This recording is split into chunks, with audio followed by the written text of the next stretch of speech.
Кривичниот суд изрече казна затвор од 12 години на Васил Јованов, кој на 29 јануари оваа година е прегази Фросина Кулакова на партизански одреди во Скопје.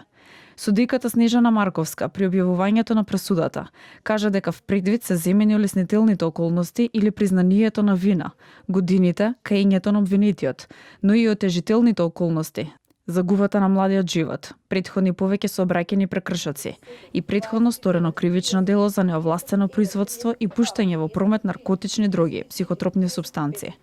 Васил Јованов возел без возачка дозвола, под дејство на алкохол и на црвено светло удрил во Фросина Кулакова која поминувала на зелено светло. Судот, обвинетиот, го осудува на казна затвор во траење од 12 години. Согласно членот 47 од Кривичниот законник, во изречената казна затвор на обвинетиот му се засметува и времето поминато во притвор, сметано од 31.2025 година, му се изрекува и казна забрана на управување со моторно возило од Б категорија во траење од 5 години. Судот која опфаќа забрана. Јавниот обвинител Александар Марковски посочи дека оваа казна е највисока изречена казна за вакво кривично дело. Денешниот ден за обвинителството е поголема победа, затоа што беше изречена казна затвор, која што во историјата на овој суд за ова кривично дело и кога станува збор за една почината, една жртва, не била досега изречена, а сметајќи на висината од 12 години казна затвор, сепак јас го обвинителството го задржува правото на жалба и да бара и повисока казна затвор. Таткото на Фросина Кулакова за време на соопштувањето на пресудата во судницата реагираше за висината на казна затворот.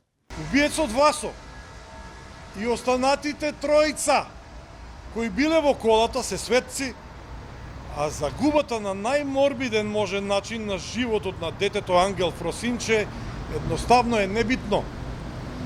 Животот одамна е докажано дека нема вредност токму според законите на оваа недржава. Затоа оваа пресуда е таква каква е, срамна и тажна за цело општество. Адвокатот на Васил Јованов, Саша Дуковски, изјави дека ваквата висинена казна затвор не е во согласност со судската пракса, како во други слични претходни предмети, каде обвинетите добиле казна затвор од 3,5 или 8 години. Секако е трагичен настан, но не може од овој настан да се спроведува, да се започнува со спроведување на нова казнена политика во Република Македонија. Само за тоа ми е преговор. Сметам дека судот не ценеше во доволна мера искреното каење и личноста на сторител. Казната е превисока. На Васил Јованов му се продолжува притворот до правосилноста на пресудата. На пресудата странките имаат право на жалба пред апелација. Додека пак за утре, од страна на семејството на Фросина, најавен е протест со почеток во 17 часот пред универзална сала на партизански одреди.